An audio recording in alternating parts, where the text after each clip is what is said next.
Hey guys, welcome back to the channel. Today we have a 2010 Nissan Altima and we have a malfunctioning car stereo, and I've taken it out of the dash already, but what we found when we took it out of the dash was the wires are connected. However, there's some that are bare. His windshield wipers don't work, etc. So I'm going to show you how to dress this up a little bit when I come back.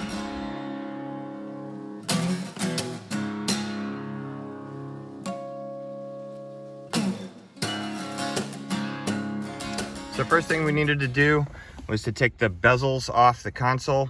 So basically they pull straight out. Now after 10 years in the hot sun, these end up being really brittle, so you have to be extremely careful. The dashboard on a 2010 also becomes sticky, so just be careful as you take it out that you don't cause more damage than you had before. So these are easily found at junkyards. Amazon has them real cheap online. They do the trick. But let's get started with this. So first things first, we're gonna take all the little orange wire ties off of here, and we're gonna solder each individual piece. He said his radio doesn't work at all anymore, and it's not surprising due to all this. So if this comes in contact with this, or if this comes in contact with the black, it's gonna cause a short. Hopefully his radio is not ruined, but we're gonna troubleshoot it after we dress this up. Now I have my soldering kit, I have my soldering iron heating right now. So what we're gonna do is we're gonna take these off, we're gonna solder them up. I'm gonna show you the best way to do all that. Okay, so before you take all these wire ties off, just make sure that you have enough wires to connect to each other. So I've looked. All right, we got red on red, orange on orange, yellow on yellow, blue on blue. So just take all these things off. Well, it's becoming a pain, but we can just pull it right off. There we go. That's your first step, and then we'll work it from there. Okay, so before we really start getting into this, I've taken all the wires, or most of the wires. I've taken all the wires loose.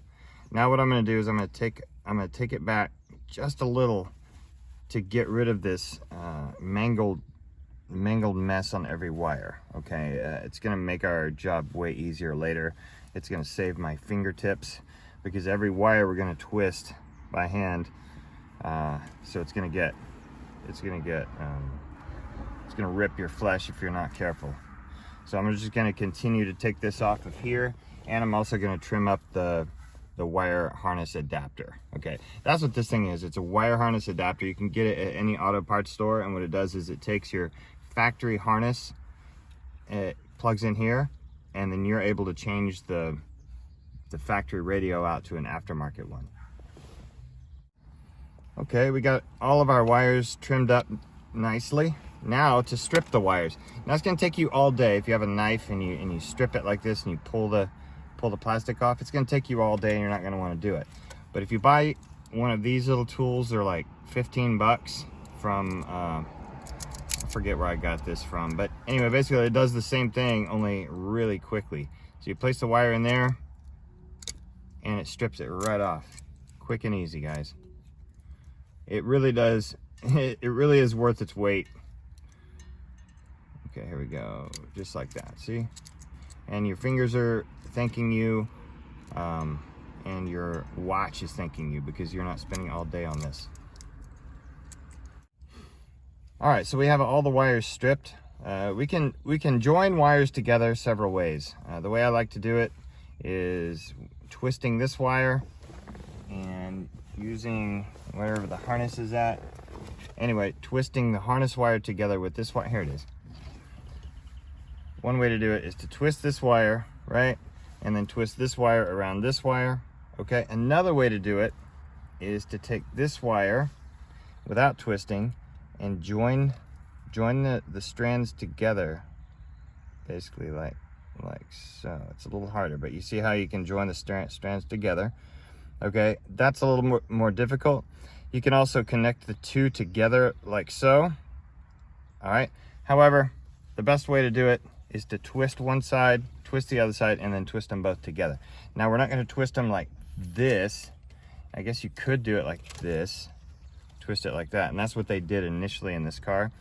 But the best way to do it is inline and inline. Everything is really smooth. It's real easy to get the shrink wrap onto it, and I'm going to show you all that next.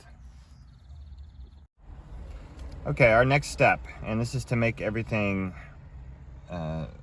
prevent the connection of two wires together inadvertently. This is called shrink wrap. So what we're going to do is we're going to cut, I believe it's 14 pieces. So count your wire. I think it's 1, 2, 3, 4, 5, 6, 7, 8, 9, 10, 11, 12, 13. We'll cut 14 just to be sure. And I have this shrink wrap here. You can get it at electronics repair stores. So I'm gonna get 3 there, and we're gonna cut it to fit. When we twist the wires together, we're gonna cut it to fit that length. Whoops. 3, 4, 5.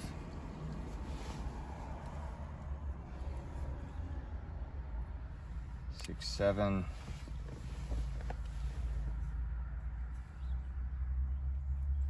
8, 9. We can go 8, 9, 10, 11, 12. All right, 13. This should be enough right here, but let's give it one more just to be sure.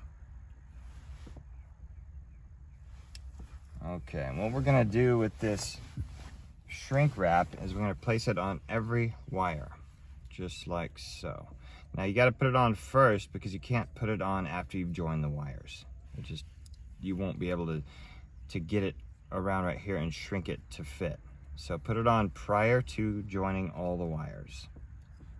Okay, so the next step we're gonna do, we have all of our shrink wrap ready to go. Our next step is to twist the wires together, and then we're gonna apply some resin. Paste flux. So this stuff's ugly, it's sticky, it's nasty, but what it does is it dissipates the heat into the wire quickly, and it allows the solder to stick to the wires. It's better. So this is the next step. We will join each wire, and we will connect it. And, oh, and by the way, I didn't show you this. This was off camera.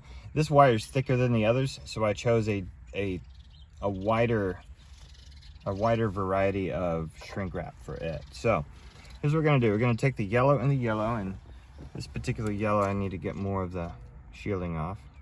Let's go ahead and do that, quick and easy. All right, we will twist these wires just like so. All right, and then what I've done is I've got a toothpick, and I'm gonna place the flux onto the wire.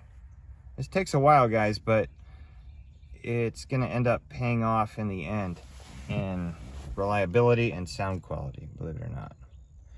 Place a little bit of flux on every wire. All right, and what's gonna happen next as we solder it, I bring my soldering iron from the bottom. It's gonna start to do this, and I'm going to incorporate the solder into the wire, and it'll join it just like so.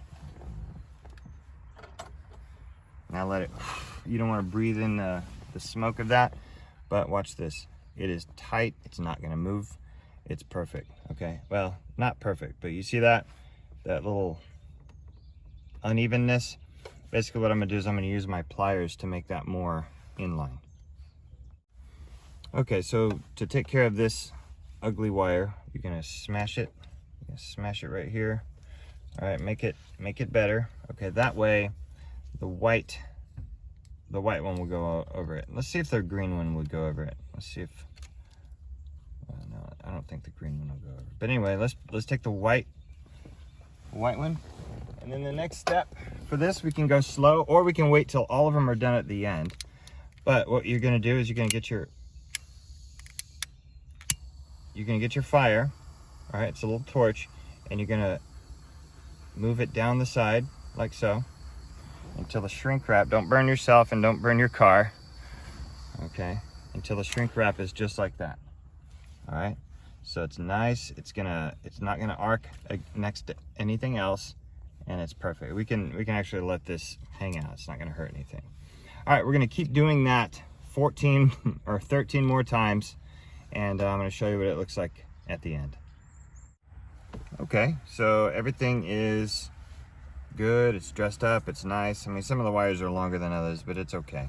Everything is way better than with all those wire nuts all over it. Now what you can do, you can take some zip ties and make it perfect like this, but we don't really need to, because as you can look at the dash is not too cluttered back here. Sometimes it's really hard to get this stuff in there, but yeah, it looks good. So we're gonna proceed with connecting wires. So let's go here to, we're gonna connect each connector to its proper other connector, like so. I believe that's the one. If it doesn't work one way, it'll work the other way. There you go. Make sure you get the click. And we did not get the click yet.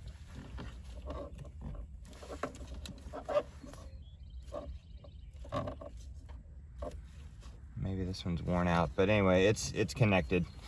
Then we're gonna connect this little air conditioner control here until you get the click. We're also going to plug this where we can find it, and then route our USB power connection and auxiliary connection. We're gonna put it all back together in just a minute. Okay, so before we get any further here, we're gonna see if the radio actually works. Now, how do you turn it on? Oh, that's right. Okay, so we need to check fuses. So we're gonna check fuses and continue. Okay, so what happened was when we turned the car off, it appeared to turn on, but look, it's working. Let's see if it makes any noise. Go ahead and do what you gotta do. En existencia. Durante la venta semianual de etiqueta roja de North Carolina Furniture Direct, autorizada por la fábrica. Okay, it seems to work. It seems to work, but look, the stereo is done. It's a nice little install, and once we put the bezel and connect these last two connectors to the bezel right here for the passenger airbag light and the turn signal, we're gonna be okay. All right, we'll see you next time on I Just Fix It Myself.